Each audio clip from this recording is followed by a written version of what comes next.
what you want, when you want it, where you want it. This is The Mesh. Leadership GPS. Insightful conversations about leadership and what it takes to be successful in today's rapidly changing organizations. Hello and welcome to Leadership GPS. This is our fourth episode, and just as always, it's the two of us around the table. Tony Jackson, how are you? I'm fine, Alan. How you doing? Good. And this is Alan Jackson, and we are both with the Jackson Group, father and son, and both involved to some degree in leadership development and coaching.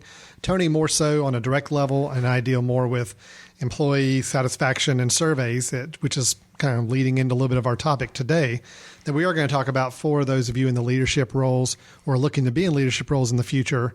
Let's talk about the idea of what makes up employee satisfaction versus what makes up employee engagement. The reason we want to talk about this is as a leader, we all have to deal with how satisfied / engaged our employees are in the workforce that we have them in the organization.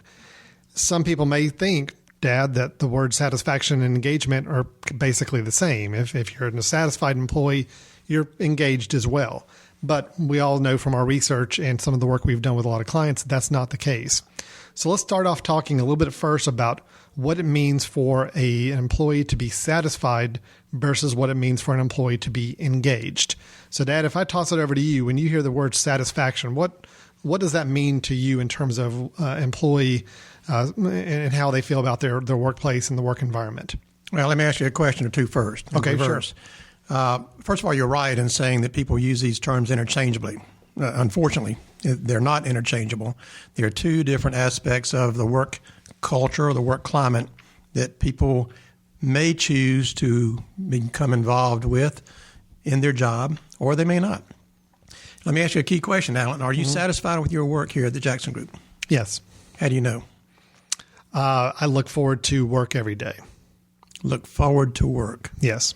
As a way to get away from home? Or No. I just, it's a good balance. I enjoy coming in every day. I enjoy what I do day to day for the most part. You enjoy what you do for the most part? Yeah, sure. Every day. Mm-hmm.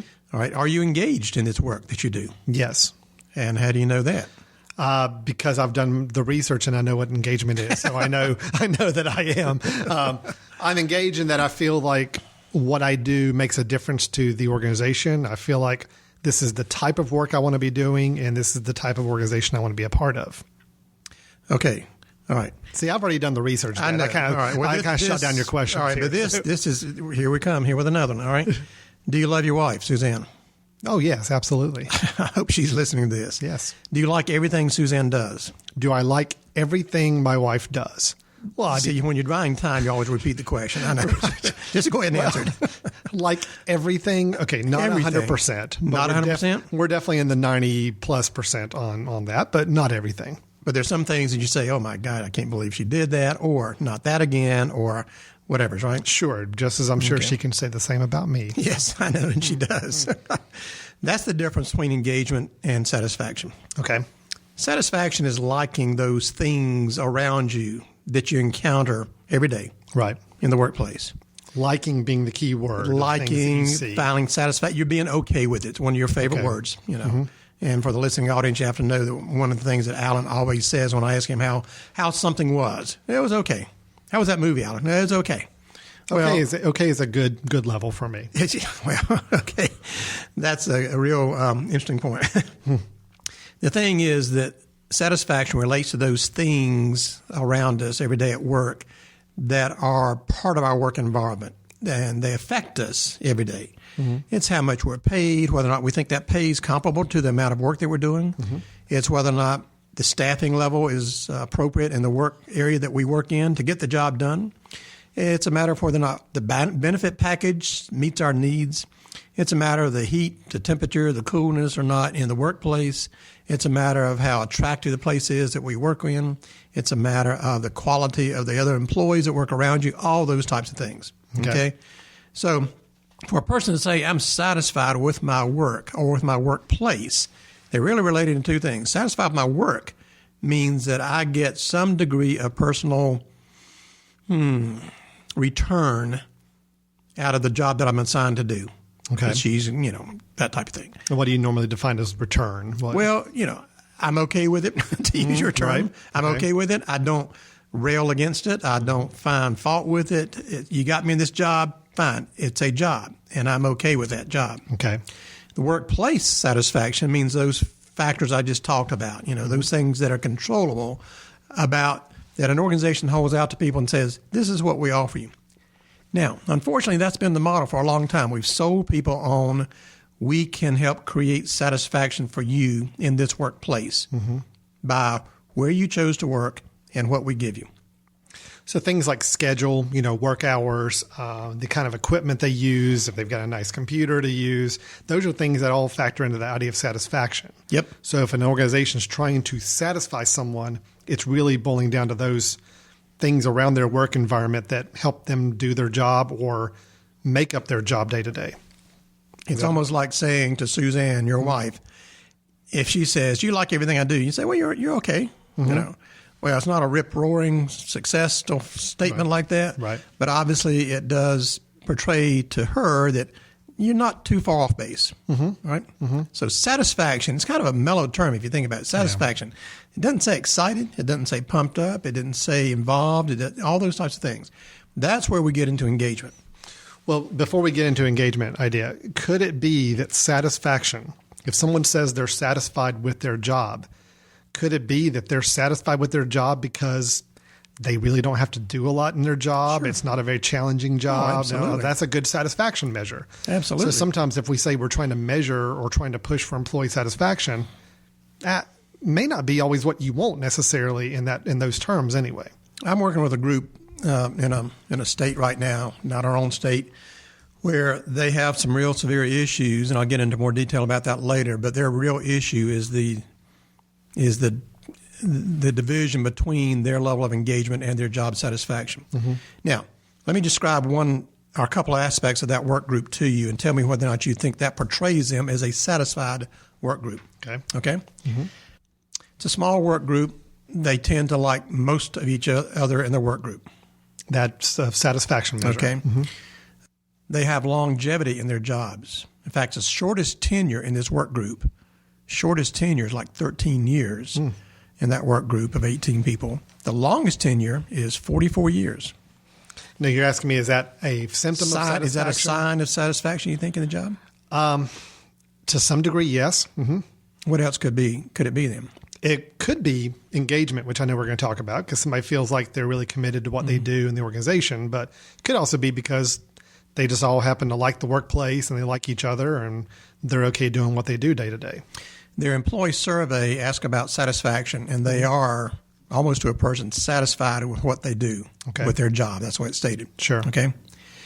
At the same time, put in the words of one or two of the people that I interviewed and talked to, they said basically, we got it made. We don't have to do a whole lot. There you go. You're lucky if you get more than 4 hours a day out of us. Nobody's pushing us. This is a cushy job. See, and that's the thing that can lead anybody to be satisfied. So if we're going out saying, well, let's ask employees if they're satisfied, and that's our number one goal, it's not always matching up with what the organization ought to be doing for success. Yep, that's right. Okay. It could mean low demand. It could be I'm not under stress, so it's okay. Those types of things. Sure. Right?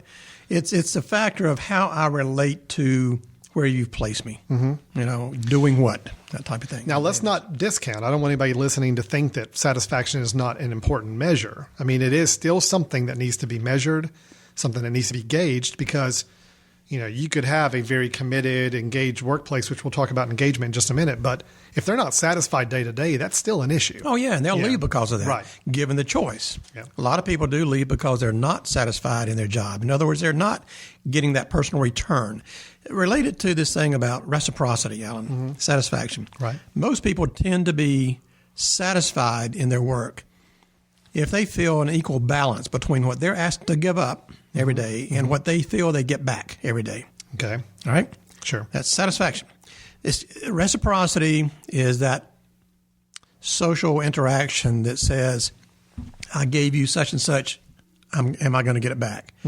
I use this example a lot. I still open the door for ladies. I assume they're ladies, but for anybody really. Right. What do I expect in return if I open the door for somebody? thank you. A thank you.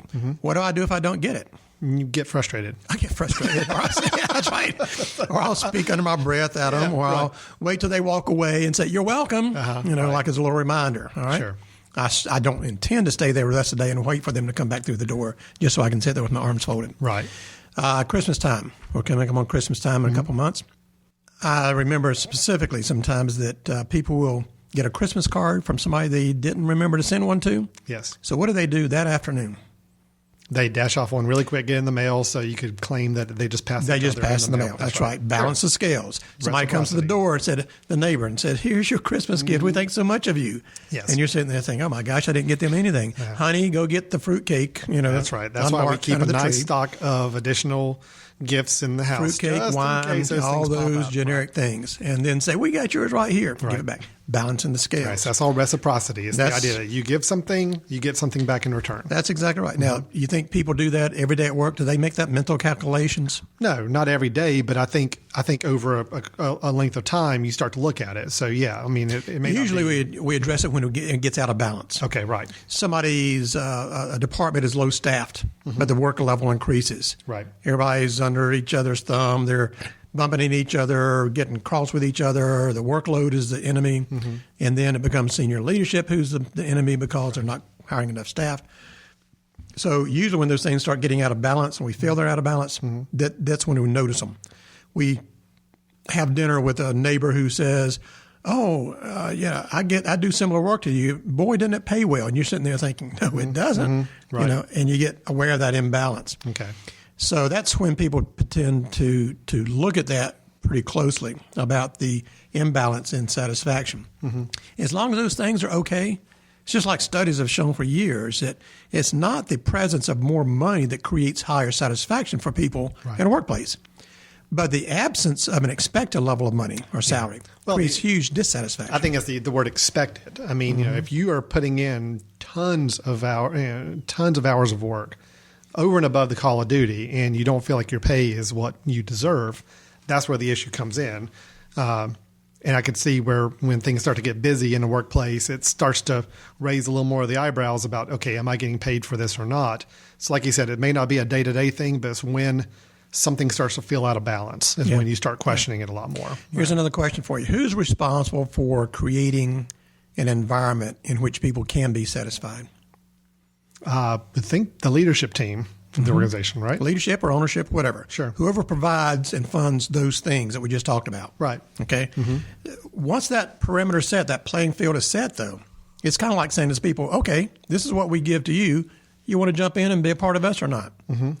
So remember that that's initiated there, but the employee makes a choice. We're going to find out something different about engagement in a few minutes. Okay. All right. So really we're talking satisfaction. That is those, I mean, I don't want to say tangible because it's not all tangible things, but it's more, I don't know, you can just easily put a clear label on a lot of those things. It's pay, it's benefits, it's schedule, it's work environment, it's coworkers, it's things that make somebody be okay with coming into work every day and be okay with staying there. Yeah. That's basically it's liking it. Yeah. It's liking things. It doesn't mean that the work is necessarily challenging. That's right. It doesn't mean that the work is an exact fit for what they want to do for the rest of their life. It's just, it's okay. I guess that's a good word to put it. It's okay. Yeah. All right. So now let's change gears. Okay. Let's talk about the word engagement. And this is a word we hear a lot more in the last few years, people talking about this measurement of engagement and trying to understand what is engagement. It's a lot more of a vague term, but I'm going to turn it over to you. How would you define engagement for somebody? If they ask you point blank, Tony, what's engagement? What does employee engagement mean? Yeah. That's where I truly love my wife rather than just tolerate everything she does. Okay. Got it. There's a difference there. It's a commitment. It's a higher level of attachment to something broader than the person themselves. Okay. Got it. Yes. This is where engagement is where a person gets something not just to satisfy their basic needs for a job and activity and in a comfortable, likable place. This is where they get something meaningful out of the work they're doing. Okay. This is where they attach themselves to something higher. Is it safe to say that emotions and psychology and all these things play a lot more in a factor in engagement than maybe satisfaction? I think so. Okay. Yeah, I think so. It is a lot more emotion-based because you can't really tangibly put your hand on things. Right. But you know what? Tell me this. Here at the Jackson Group, we've got great employees. Yes. But is there a difference in some who you think are satisfied with what they do and are satisfied employees versus those who are notably and noticeably committed to the work that we do here? Well, sure. I mean, I think there's definitely, you got both sides of the coin there. I mean, there's people that you can look at in any organization and say, these are the ones who are trying to make things go forward, and they're trying to make the company successful, and they're going over and above. They're thinking in broader terms about how successful we as an organization can be, versus those employees where this is my job, I'm going to do this, and I work from this hour to this hour, and when I'm done, I can leave. And may I go home? They probably don't think much about work after they walk out the door, and that's how I kind of see that difference. So it's in at 8:30, out at 5, exactly, regardless whether work's to be done or anything else. And that's not an indictment. That's okay, with people. But it is a difference. I think those that are engaged are the ones that are going to. I mean, I hate thinking that they're going to carry the work home with them and think about it, but it is in their brain a little bit more. They're spending a little more time thinking outside of normal work restrictions about what can we do to make the company more successful. So why do they do those things? Take the work home, stay a little bit late. And it's not good signs, I'm saying all the way, but they're indicative sometimes of commitment. Sure. I need to get this in. I want to get this done. I choose to get this done. But for what reason? What's driving that? Well, to me, it's something in the organization they've bought into. And I think there again, it comes down to leadership. And I'm sure we're going to talk about what role leadership plays in both satisfaction and engagement. But to me, it's the organization has created a culture for them where they want to be successful with the organization. It's not just about, well, let me just see if I can get higher pay on this in my next review. It's really that I want to see the company grow, because if the company grows, I grow with it. We're all better off for it. That's kind of what I see with it. That's the reason, sure, there are some employees that may come on board with a company and they're going to bust their tail and put in the extra hours, but if they're doing it just so they can get that next title, they can get that next pay grade, that's still to me a satisfaction issue, as opposed to an engagement where they're truly doing it because they are really committed to that organization and the work they do. Who do you think works harder and smarter, the satisfied employee or the engaged employee? Oh, the engaged employee. Why do you say that? Well, because the satisfied employee, if you're looking at the purest sense of a satisfied employee, my guess would be is they're going to do the work that is required of them. And if it's only 4 hours worth of work, they will make it take 8 hours because they are satisfied with what they do, but they don't have any desire to see anything more grow in their job or their career necessarily. So the question in their mind is, well, why do more if there's nothing else in it for me? I know where my paycheck is. I know what my benefits are. They tell me to do this. I'm here from this hour to this hour. I'm going to get that done, and I'm ready to go home. Yep. That is the purest sense of satisfaction. I realize most employees aren't going to fall on complete polar opposites of these two spectrums, but if you had somebody that was just in it for the satisfaction and not for the engagement, I would see that being a little more of the model. Who makes a better team member, the engaged employee or the satisfied employee? I would think the engaged employee would make a better team member because they're looking at the bigger picture of everybody involved, their own future, their own career, the future of the business. I would think they'd make more strategic decisions when working on a team as opposed to, well, just how do we get XYZ done by this time? Years ago when I was in college, I would spend every working holiday and summers and all that working in Canna Mills in Kannapolis, North Carolina, which was defunct now, but a great company back then. And every time I worked in nice working environments, a cutting room where the lighting was good, the people were pleasant, the work was not too taxing, until the summer I graduated from college and was going to graduate school. And the summer I got married. And they put me on third shift in the bleachery in the middle of the summertime. The bleachery is where steam from these hot towels that come out from the bleachery are dumped and then have to be sorted out before they go to the cutting room. So steam wafts up all day and all night long, and it rains on you all night. Lousy work environment. Yeah. All right. It's loud. It smells because of the bleach and everything. Huge amount of work to be done. So they incentivize people to do their work well and quickly by giving them time off. So we were told, meaning the college kids that were there, were told, you empty your 4 bins back there, which were 20 by 20 by 40 deep, 4 of those towel line types of bins with these hot steaming towels. So no matter where the level is when you come in, you empty those 4 bins, you're finished for the night. Well, the college kids and I, we used to have little bets, and we'd bet each other a Coke or a pack of nabs or whatever it might be, who would get finished first. We could do that job in 6 to 6.5 hours every single night. Okay. Across the alleyway, there were 6 other guys over there who were not college kids. They'd been there most of their lives. One guy named Shorty had been there 47 years in the same job, running the same machine, which is called a mangler machine, and tiny little guy. And, we basically got ready to riot act by those guys because we were showing them up. Right. And they told us one night, said, guys, you notice we don't talk to you too much. And we said, yeah.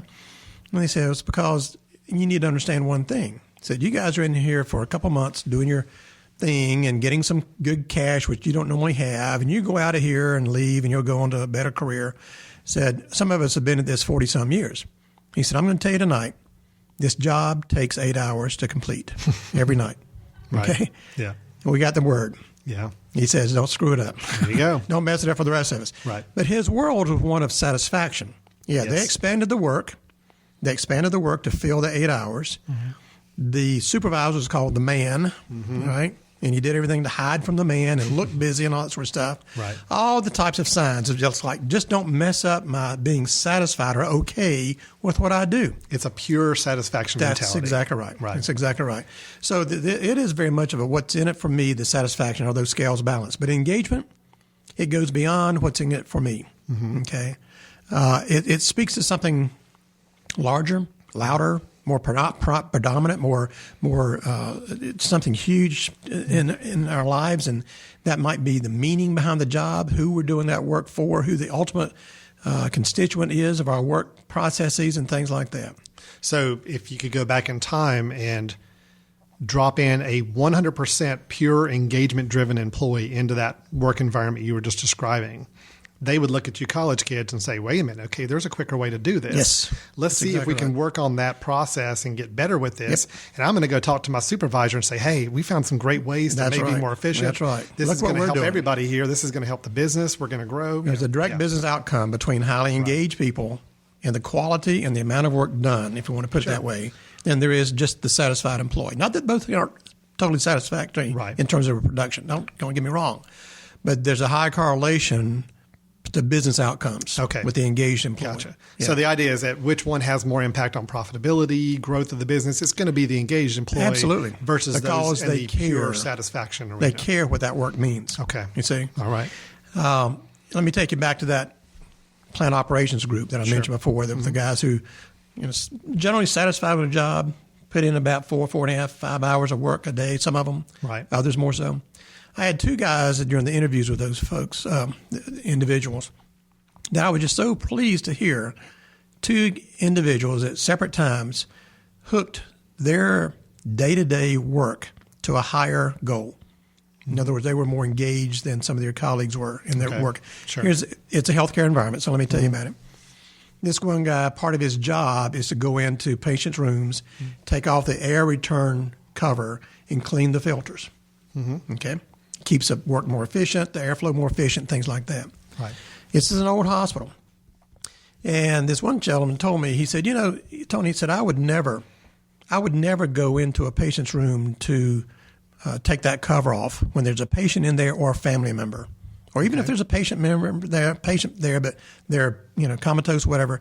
If there's a family member there, I will not take that cover off. I will not go in that room. Okay. I said, why wouldn't you do your job? And I wasn't hearing him correctly. Yeah, sure. I said, why wouldn't you do? He said, I didn't say I wasn't going to do my job. I said, I'm not going to do it when somebody's there that can see what a mess these things are that we have behind there. And it's because I know that how clean the hospital is and how the hospital looks is a direct reflection on the type of quality care they think they're going to get. So if they see trashy stuff behind air return vents, if they see trash on the floor, they see lights that don't work, they think drippy faucet, all they're sitting there thinking is, well, if they can't take care of that, how are they going to take care of mom or exactly. me or whatever it might be? Direct connection to something higher, a bigger purpose. And you know what? That guy, I think, was engaged. Oh, absolutely. In his work and his life in that job.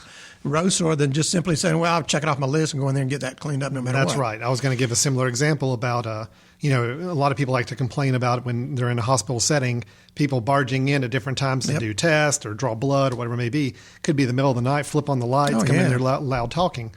they're doing their job. They've got a requirement. They need to go visit these patients in these hours and do these tasks. It's the way you do it. That's right. If they're just barging in and doing it, they could be very satisfied employees with what they do. Yep. The engaged one's the one that says, let me make sure I'm doing this the right way to where the patient's the most comfortable. I don't want to alarm them. I don't want to wake them up if I don't have to, that type of thing. But even so, if they come in and switch on the light, which they would have to do, Sure. and they check the wristband, which they're required to do, and do all the things they're required to do, but what they say to the patient is, well, you'll get back to sleep in a little bit. I just got to, this is what they want me to do, though. Yeah. I'm sorry, but I got to do my job. Yeah. As opposed to telling the patient, we want to keep close check on everything that's important to you. And one way to do it is around the clock. So we don't want anything to slip by us at all. That's why we want to stay here. And That's right. Sorry for the interruption, but this is Exactly. why. They give some meaning to it. That's right. That's a more engaged employee, because That's right. nowhere on that to-do list does it say explain this and this and this to the patient. It's just do this job. That's exactly right. And they're going above and beyond that. That's to get right. there. This episode is brought to you by Drive Leadership, a leadership development and consulting service of the Jackson Group. Drive Leadership is a comprehensive process for preparing current and future leaders for active, results-oriented roles in rapidly changing organizations through the use of leader assessments, skills development sessions, individual or team coaching, and online reinforcement. To learn more about the Drive Leadership concept, visit its website at www.driveleadership.com. We'll get back to your show in a moment. Just a reminder, you're listening to The Mesh, an online media network of shows and programs ranging from business to arts, sports to entertainment, music to community. All programs are available on the website as well as through iTunes and YouTube. Find out more at themesh.tv and give us feedback on what you like. And now, as promised, back to your show.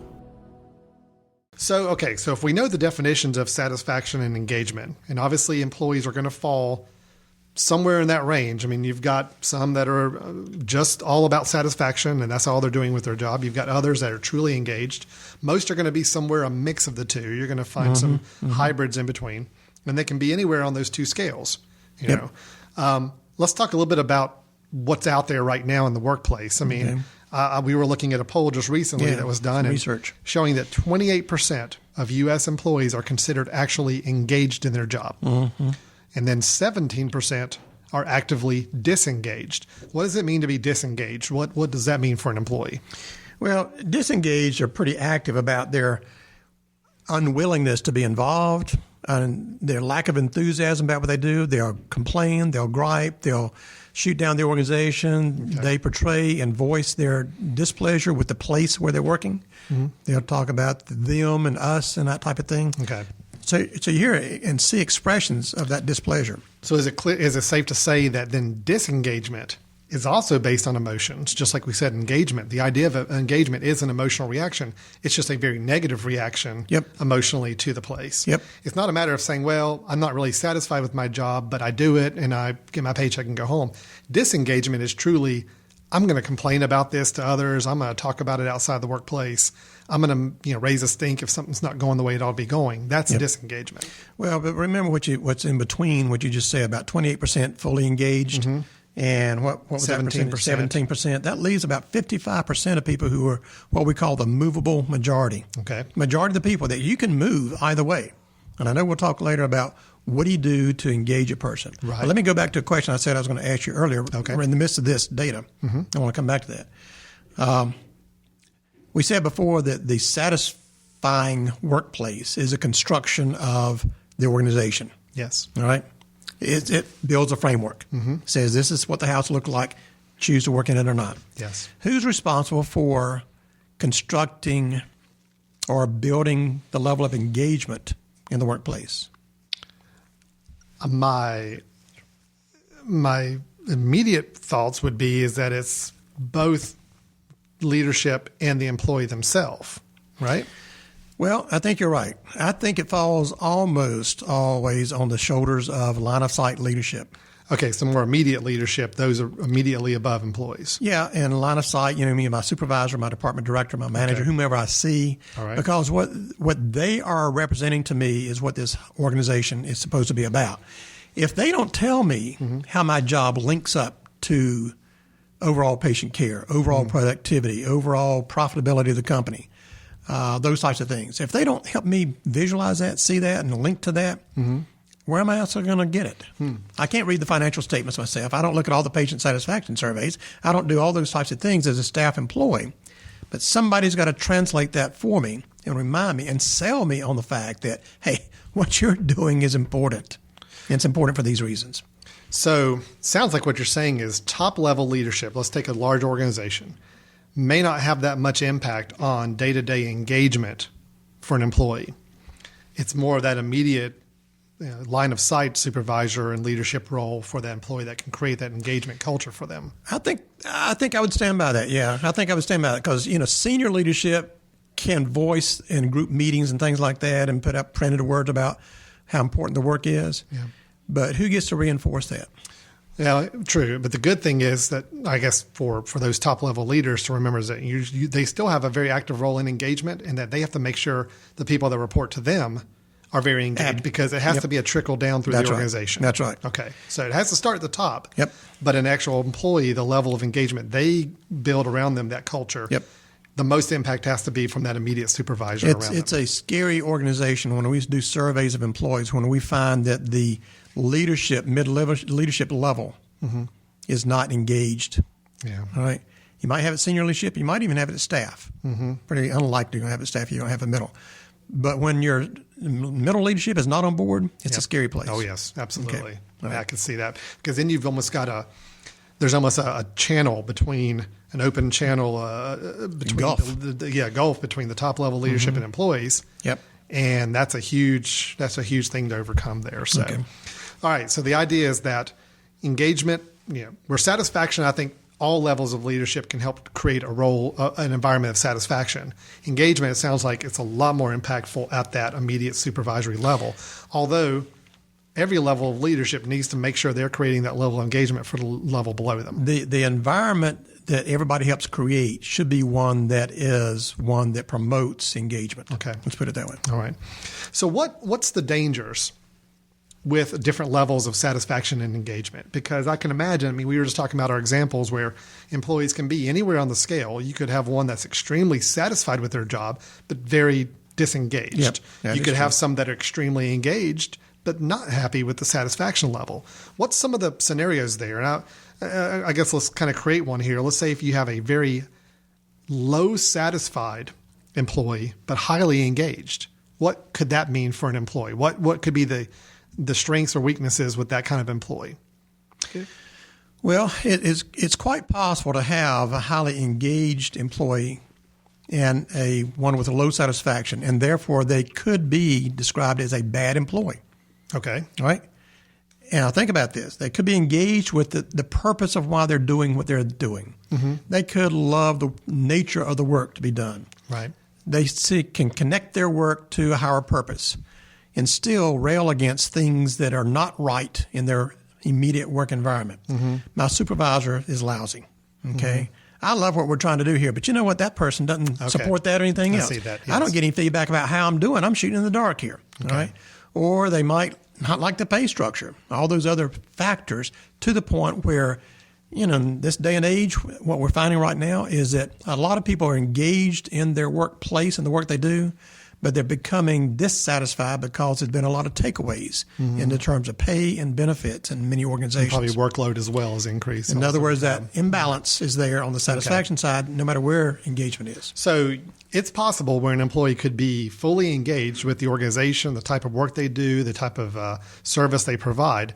But if they're not satisfied with the day-to-day stuff, you still got a problem situation to deal with. Absolutely. Because actually that would be the kind of employee you don't want to lose. Well, you've got some stuff to fix, is what it is. Right. That's right. Yep. The one thing I will say that I guess helps in that situation, or at least is a positive, if you have a highly engaged employee but may not be as satisfied day-to-day, is that at least with that engagement, they're probably going to be a little more willing to roll with the punches on some satisfaction things. They're going to be more tolerant. Exactly. And they're going to cut you more of a break. Yeah. It's very much like saying, back to the spouse situation, if I love my wife, I'm going to tolerate those irritations. Yes. unless the presence of those irritations get so consumptive and so much a part of our life together that you just can't ignore them and they just go, the heck with this. That's when the people say, I don't get paid enough to do this. That's right. No matter how I feel about the level of work I'm doing. Okay, so that's one extreme. Let's flip it to the other side. Let's say you've got an extremely high satisfied employee. Yep. Very low engagement, though, Yep. or they just don't have any engagement to speak of. What's the pros and cons there? What's a good thing about that kind of employee? This is low engagement. Yeah, low and engagement, high satisfaction. Is there anything good about that kind of employee? Yeah, I think, the fact is that let's be very honest about it. Some jobs are very task oriented. Sure. They don't have a whole lot of breadth and depth of meaningful involvement beyond what they do every day in front of them. Picture an assembly line worker. Yeah. Putting legs of a stool into the base of a stool, gluing it and sending it on. Boom, ba-boom, ba-boom, ba-boom, ba-boom, ba-boom, ba-boom, ba-boom, ba-boom. And you're going to talk to that person about being involved and engaged and a part of the decision-making process and so on and so forth. It's the same way that you would with another person, say in healthcare or whatever. Sure. I think sometimes the tighter the job is about task orientation, the more likely it is that what we push is satisfaction, despite engagement levels. Okay, so I'm sure there's plenty of jobs out there where the satisfaction becomes a little more paramount than maybe that overall engagement. But I think I think both you and I agree, it's kind of a stretch to see that as a positive. The ideal situation is still high satisfaction with a good level of engagement. Right. The danger you've got, and I think we've already hit on this already, where that highly satisfied employee but low engagement, what's the danger to the organization? Well, it's lack of what could be full productivity. Yep. It's lack of connection to the business outcomes. There's all those things that they're not really helping move the organization forward as much. They are just kind of spinning the wheel to keep things going. Yep. So Person gets in a job and they're taught their job. It's not a challenging job. It doesn't use their particular skills, their particular skill sets. right. They're not maximizing their potential, but it's a job. In a tight environment, it's a job. Sure. A person's satisfied because, hey, it's still a job tomorrow as it is today, as it was yesterday, because I'm doing the same thing, and I can live with that. Yeah. That's acceptable to high satisfaction, but not engagement. Okay. Okay. We're basically saying is that both are important. Yep. I think they serve dual roles, and that satisfaction is really about performing the task, getting the task done, and making sure that person is happy and okay with what they're doing day to day. That engagement, though, that's kind of the crown jewel for a lot of employees. Is the idea is to have a very engaged workforce, even though it may not be as critical in some of those more routine day to day jobs.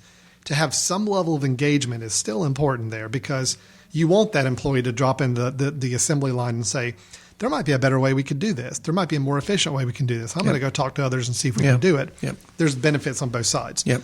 So knowing that, let's talk back to the satisfaction side. As a leader, anybody in a leadership role, whether it's top level leader working with the people that report to them, or more immediate supervisors, department leaders, and all that, what are they accountable for? What do they have control over on the satisfaction range of things? What are the things that can be done to make sure that the satisfaction is there for those employees? If what you want are happy employees, satisfied employees, just feed them.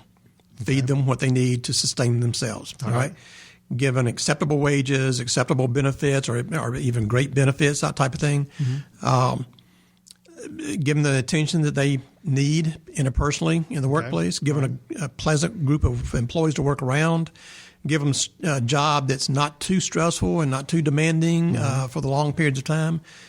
Who was it? I think Catherine the Great, Empress of Russia, or whatever, that said that several things are important to be happy in your work, and one of those was not do too much of it. So can't remember the others right now, but it's the factor of you give them the basics and keep the lid on things. Okay. So if your goal as a leader was to just make sure you had a satisfied work environment, you want people to be happy coming into work, happy leaving at the end of the day, then it's attend to those needs. Is find out those more tangible, physical, more work environment needs that they can address, and make sure they're like you said, fed correctly. I always tell leaders that I work with, I said, one of the primary jobs of a leader or manager is to be a junk mover. You clear the junk out of the way between the job and the person who wants to do that job acceptably well. Yeah. And so part of that is removing the junk out of the way, fixing problems when they occur.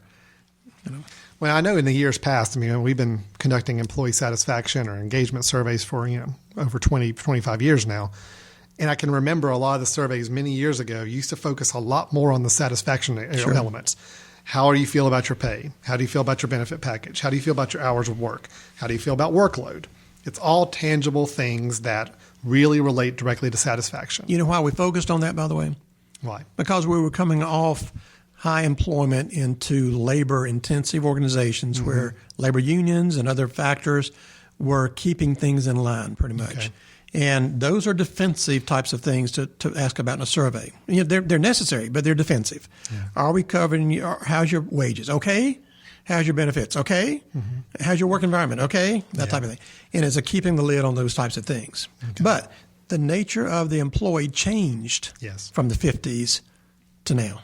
And that's where we're seeing a lot more questionnaires and instruments going towards the idea of engagement. That's right. How do we measure engagement for an employee? How can we make sure that that employee is getting what they need from that emotional level, more of that connection to the organization, the commitment level, hopefully retention level as well? So it's because what a lot of employees want. Yeah. A lot of employees want that. Yeah. Okay. So what do we normally advise organizations to do if they want to focus on improving engagement with an employee workforce? I think there's some basics, that just can't be ignored. But remember this: if what we want is for a person to quote do the job, the first thing we have to do is define that job for them so they know what they're doing. Okay. I know you and I are going to talk later on in another session about expectations made of people, from CEOs to managers and leaders, for example. All right, it's just as important with staff that they get clarity of what am I expected to do. The second part of that, though, is not only what I'm expected to do, but what I'm encouraged to do or allowed to do. Right. That's the growth part. Okay? Remember that you're going to get the job done from either of both ways of compliance, just do what I'm told to do, or commitment. Now, between those two, Alan, let me ask you, between compliance that gets the job done or commitment that gets the job done, which of those do you think we get more of these days in the workplace and promote more of? Compliance. Yep. We're still in that old mode. Here's the job. Just do the job. That more, Yep. Just do the job. Okay. Mainly because it's easier to get compliance. Okay. Compliance basically translates to here's your job, do it or else. We don't often say that anymore, thank goodness, but that's the implication. Right. Here it is. Get it done. Commitment is tough to get. Yeah. Commitment goes beyond. Commitment is selling the person on the value of what they're doing, so they will want to do. All right, much is the same between satisfaction and engagement. Okay, so what we have to do, as I said a moment ago, is make sure the person knows what's expected, but what's also allowed and encouraged. Okay. If we want them to be meaningfully involved in their job and the growth of their job, give them the chance to voice that. So we ask opinions. We do a lot of asking to get people involved in their work. Well, I was going to say employee involvement. And giving them that ability to take action when they see something that could use action. The latitude to do that. It's a huge element of engagement. I mean, that's where, I keep going back to your Cannon Mills example, but, there you were dealing with employees that it was all about the compliance. We have to do what we're supposed to do every day. But if they saw something that could improve or something, or some people that were doing the job better, more effectively, that's an initiating action. That's I'm going to take action to try to see if we can do this across the whole department or whatever. I know we run out of time, but let me give you a little quickie example again, just of that factor. Sure. I once heard of an orderly, a guy who pushes wheelchairs and carts and so on and so forth in a hospital, a young kid. This hospital was very understaffed, and even in the areas of admissions and things of that nature, in the ED. And this one person said that he knew that. And he knew that probably people who are patients or family members being admitted are very aware of the waiting time, whether it's in the ED or the admissions process and all that. And, of course, the more understaffed you are, the longer the waits are because things take longer to get done. Right. He told me later, he said, I was very much aware of that. And, the fact is that I don't like to, try to rush to get everything done. But when I round a corner with a wheelchair coming to pick up a freshly admitted patient, who's been sitting there for hours waiting to be admitted and all the paperwork. Right. What I just start doing once I am out of their eyesight, but as I'm moving in their eyesight around a corner, I start walking faster, almost running with my wheelchair, and then say to them when I get there, I said, got here as fast as I could. Let me get you to your room. I know you've been waiting a long time. Right. He said, do I feel like running? Do I feel like, no. He said, but I know that they're going to make it either better or worse on us who work here because of how they see the quality of care. Yeah, okay. So he's given the image of Sure. that. And that thinking to do that, that's part of engagement. Well, there's no satisfaction-based reason for him to do that. It doesn't. Satisfaction It doesn't pay him more. Get your wheelchair there when you're paged and go pick up the person and take them from the room. It doesn't pay him more. It doesn't cause him to work less That's right. hours. It's all about he's doing that because it's the right thing to try to do for that patient to give him that image. That's exactly right. Education is a big thing I see a lot with the idea of engagement. Yep. You know, when an organization, a leader invests in education, training, supporting that with their employees, they're basically saying, we want you to be a part of this team. We want you here for the long haul. We want you to help grow in your role. Yep. Where somebody that's just, you know, in a routine job where there's no level of engagement is generally not given those kind of opportunities. True. So education and That's true. training is a big thing we see Well, in the surveys as well. In broad sense, and there's been research done on this, that's 4 major criteria for the engaging workplace. Okay. One, it has to be seen as and active as a learning place, Yes. a place of learning, and you're just speaking to that. The other is a responsive place. Employees who are likely to become engaged in their work as well as the workplace feel like their needs are responded to, as are the needs of the organization. In other words, somebody wrote an article one time says, let's just get it done. You know, that's responsiveness. The other one is sociability. You know, that people want a place that's not harsh to work in. Sure. They want good collegial relationships. And, you know, it's not a matter of that everybody has to like everybody, but they have to respect the positions, have to get along, and not get in each other's way. So sociability in the workplace is an addition to the engaging workplace. And that plays into that emotional, psychological Yep. side of things Yep. with Absolutely. with the engagement as well. Sure. And the final factor of the 4 was supportiveness. They want that supportiveness. They want their supervisor to say, how you doing? Yeah.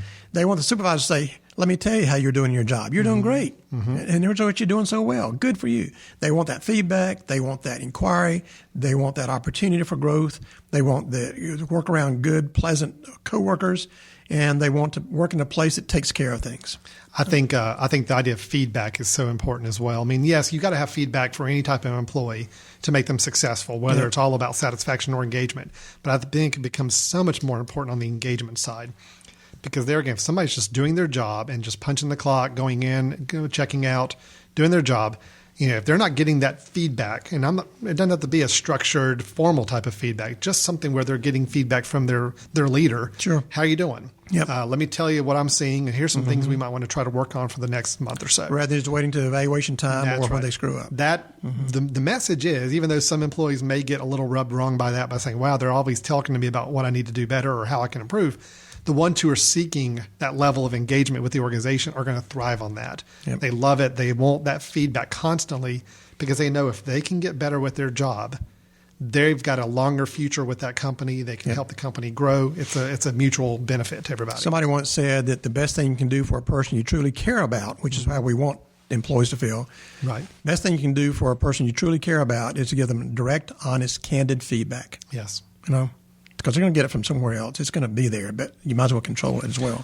So I think involving people, educating, providing that learning environment, showing appreciation, demonstrating appreciation, giving feedback, the dialogue that goes on there, helping people maximize their talents. You know, rarely do we get people engaged in a workplace if they're doing menial work when they're far beyond capacity in that, you know. Well, and plus, I to kind of spin off of that, something I like to see organizations do, and we luckily have been fortunate to be able to do this in our own company as well, is when you find somebody that has some skills or talents that are not being utilized in the job they're currently in, it's helped them look at ways that maybe they could be used for other aspects within the business, if possible, to utilize those skills. Yep. Because not only are you benefiting the business in the end, and that putting better match of skills with needs, but you're also engaging that employee a lot more. They see it as, wow, I'm going to be not only, maybe I was already satisfied to begin with, but now I'll be even more engaged to the organization because I'm doing something every day that I'm really good at doing, Yep. as opposed to just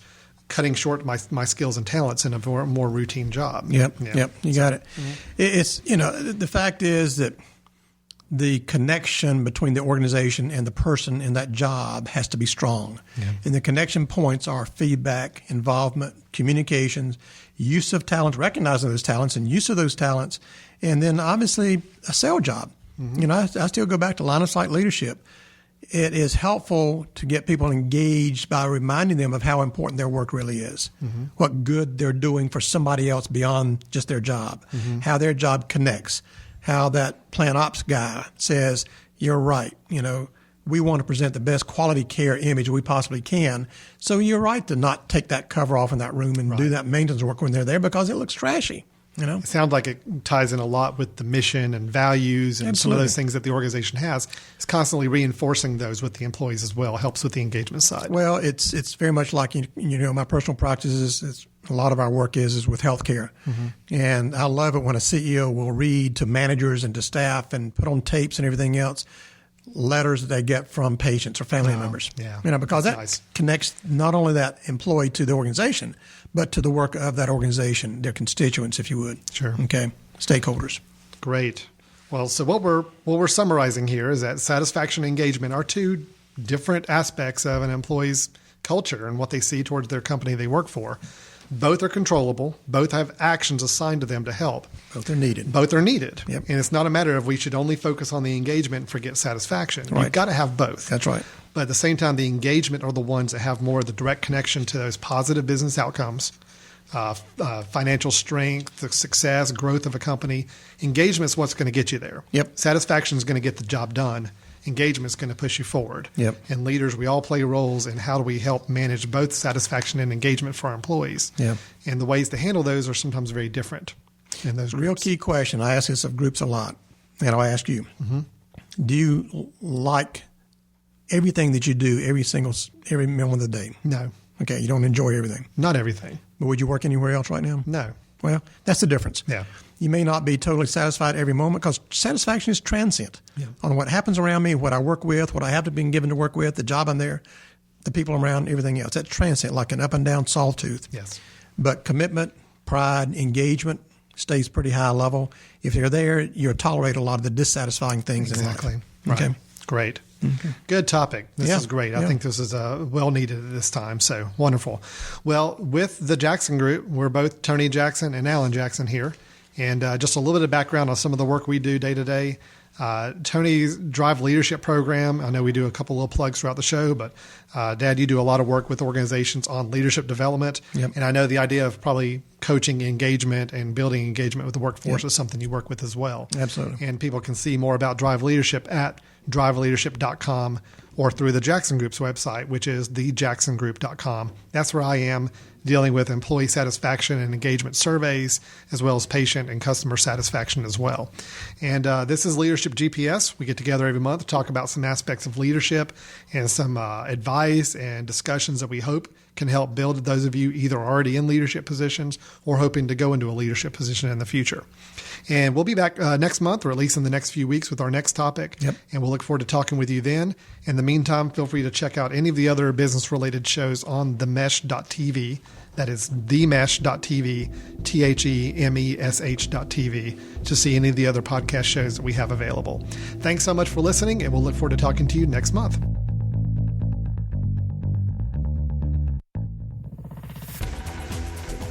You've been listening to The Mesh, an online media network of shows and programs ranging from business to arts, sports to entertainment, music to community.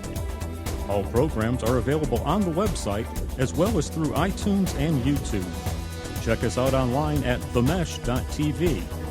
Discover other network shows and give us feedback on what you just heard.